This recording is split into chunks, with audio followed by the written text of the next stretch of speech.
Muito bem, pessoal. Primeiros comentários sobre a DOAR. Demonstração das origens e aplicações de recursos. É uma demonstração que vigorou até 31/12 de 2007, pela Lei 6.404, artigo 188. DOAR era a única demonstração de fato financeira do bojo das demonstrações financeiras constantes na Lei 6.404, artigo 176. E essa demonstração dá uma visão mais macroeconômica, né, para fins de análise financeira de uma empresa. E era considerada uma demonstração de difícil interpretação para os não contadores, do tipo analista de mercado de capitais, né, pessoas que trabalham em bancos, os usuários da informação contábil. E, por este motivo, internacionalmente, a DOAR já vem sendo substituída pela demonstração de fluxo de caixa há um bom tempo. Como o Brasil, a partir do advento da Lei 11.638 de 2007, que entrou em vigor a partir de 1º de janeiro de 2008, substituiu, de fato, no artigo 188, a DOAR, né, a demonstração das origens e aplicações de recursos, a DOAR, pela DFC, demonstração de fluxo de caixa, que, por acaso, será dada amanhã aqui pelo professor Luiz Eduardo. Muito bem, mas por que será que DOAR, uma demonstração extinta da nossa lei, ainda vem sendo cobrado em concursos públicos? A culpa é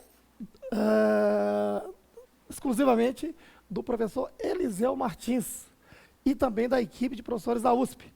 Esses geniais professores entendem que, ainda que seja uma demonstração extinta, é, para os contadores, uma demonstração importante para a análise numa visão, né, mais ampla das finanças da empresa.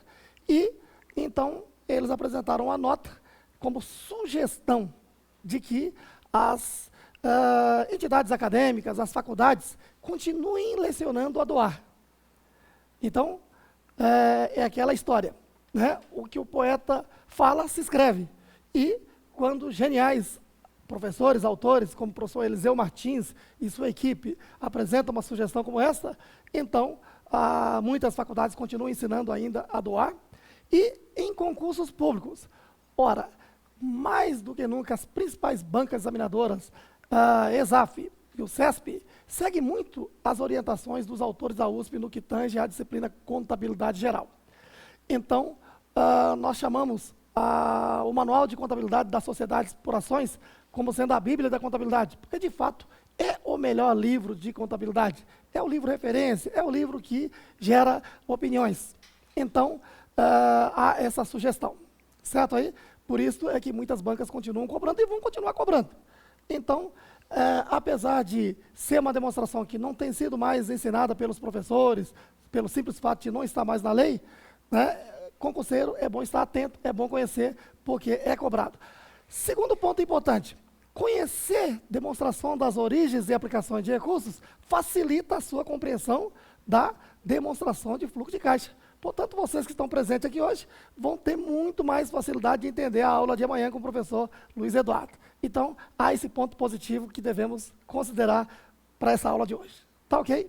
Bom, pessoal, então vamos lá. Então, nós já sabemos que a demonstração das origens e aplicações de recursos estava fundamentado pela Lei 6.404, artigo 188, e existiu até 31/12 de 2007 como uma demonstração financeira obrigatória. No entanto, qualquer empresa, se quiser elaborar facultativamente, pode. Aliás, tem muitas SAs que ainda continuam publicando, porque sabe que para o usuário da informação contábil é uma demonstração que tem importância.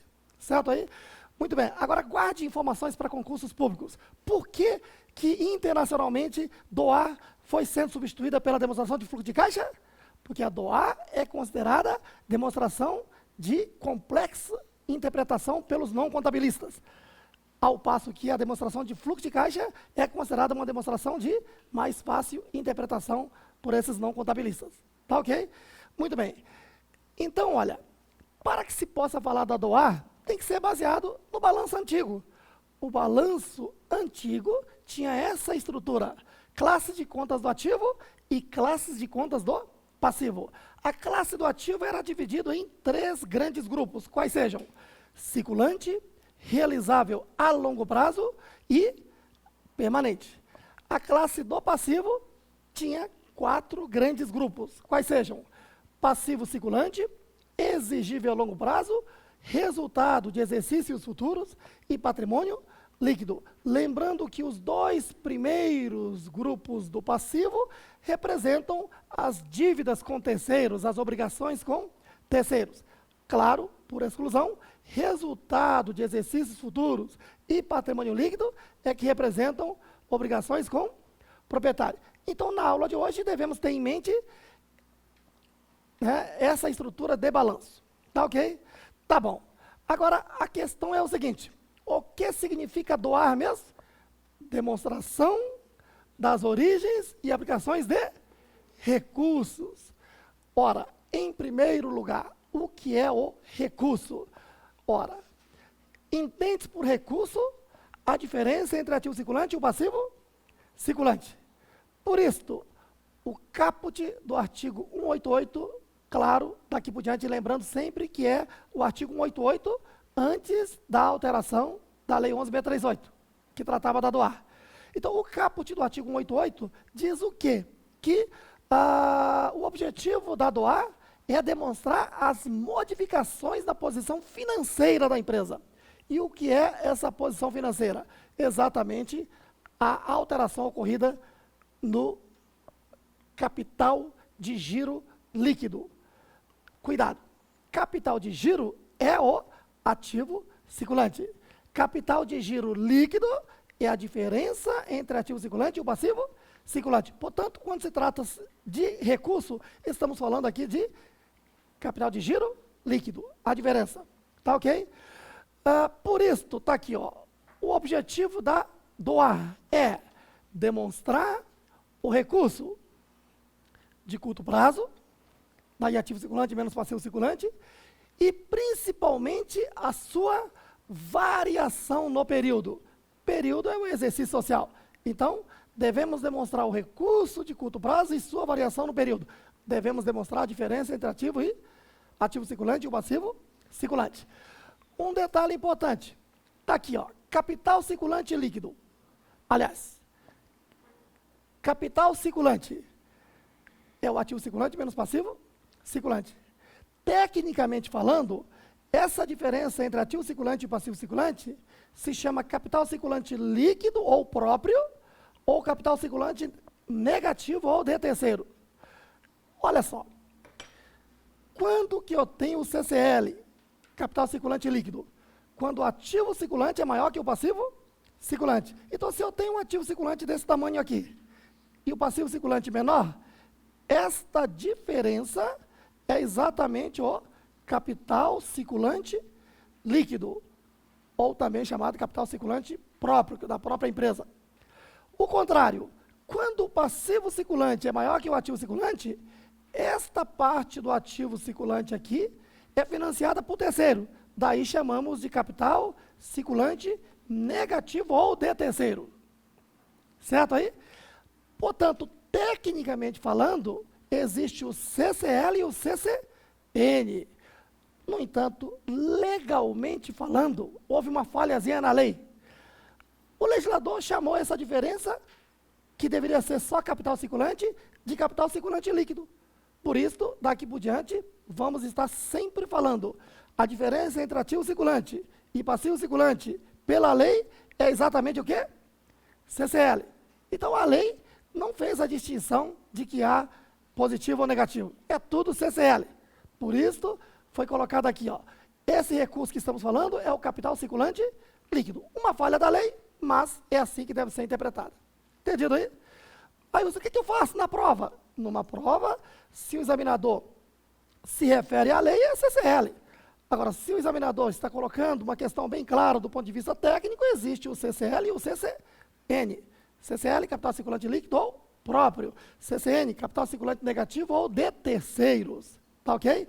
Tá bom, vamos guardar aqui que mensagem. O objetivo da DOAI é demonstrar o quê?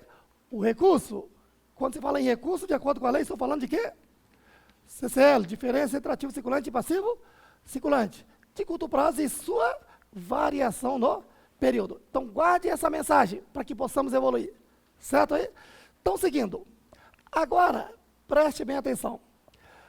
Para que possamos entender a doar, temos que separar, olha, as contas circulantes das contas não circulantes. Muito simples, porque o balanço atual que vocês já estão estudando já é dividido em ativos e passivos circulantes e ativos e passivos não circulantes já no modelo internacional. Mas desde antes, mesmo com a estrutura antiga, para doar, tínhamos que fazer essa separação, olha. Nós temos ativos circulantes e passivos circulantes, são contas o quê? Circulantes. E os demais grupos, ativo realizável a longo prazo e ativo permanente, são ativos não circulantes. Exigível a longo prazo, resultado de exercício futuro e patrimônio líquido, são passivos não circulantes. Então, temos as contas circulantes e contas não circulantes. Por que é que temos que fazer esta distinção? Pelo seguinte, elaboração da doar. A doar é elaborada única e exclusivamente por meio das contas não circulantes. Aí você diz, peraí, como é que eu vou elaborar uma doar com as contas não circulantes se o objetivo é demonstrar o que aconteceu no circulante, ou seja, o recurso está no circulante, não é isso? Então, o raciocínio é o seguinte, para que exista uma origem ou aplicação de recurso, o lançamento contábil terá que acontecer entre contas circulantes e contas não circulantes. Como assim? Eu vou fazer um lançamento onde vou debitar ou creditar a conta não circulante, tendo como contrapartida uma conta circulante sempre, para que exista uma origem ou aplicação. E aí, então, com as contas não circulantes, elabora a doar. Item 1, relaciona itens de origens. Item 2, relaciona itens de aplicações. Item 3, eu vou demonstrar, pela diferença entre origens e aplicações, a variação ocorrida no circulante, no CCL. Certo aí? Muito bem. Mas como assim? Vamos entender melhor. Se ocorrer um lançamento tal que envolva conta circulante com conta não circulante, vai funcionar assim. Se existe uma origem no não circulante, é porque está aplicado no circulante. O que vai aparecer na doar é o não circulante. Então, existe origem. Repito.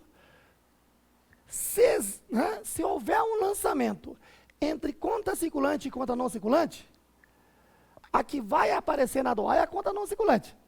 Se essa conta não circulante é uma origem, é porque o recurso está aplicado no circulante, alterando o CCL. E o inverso também é verdadeiro. Se houver um outro lançamento, onde envolveu conta circulante com conta não circulante, e essa conta não circulante é uma aplicação de recurso, significa dizer que esse recurso originou do circulante, alterando o CCL. E a que aparece na doar é a conta não circulante. Certo aí? Tá bom. O que é que eu tenho que guardar até aqui para que possamos avançar? Primeiro, sempre, o objetivo da doar. Qual é o objetivo? Demonstrar o recurso, o CCL, e sua variação no período. Segundo, a doar é elaborada somente com as contas não circulantes. E qual é a equação da doar? Origens menos aplicações e a variação do CCL. Então, eu tenho que elencar os itens de origens e itens de aplicações para pegar a diferença. E, claro, só é possível existir origens e aplicações se no lançamento contábil ocorrer conta circulante fazendo contrapartida com conta não circulante. De tal forma que, se a conta não circulante é uma aplicação, é porque originou do circulante alterando o CCL. Se a conta não circulante é uma origem, é porque está aplicado no circulante alterando o CCL. Vamos colocar isso de uma forma mais clara, exemplificando. Para que possamos exemplificar, olha só, tenha bastante atenção e muito cuidado, porque o assunto aqui é tão fácil que, se você descuidar, ainda assim você acerta. Como assim? Há 3 formas de você acertar. Você pode identificar as origens e aplicações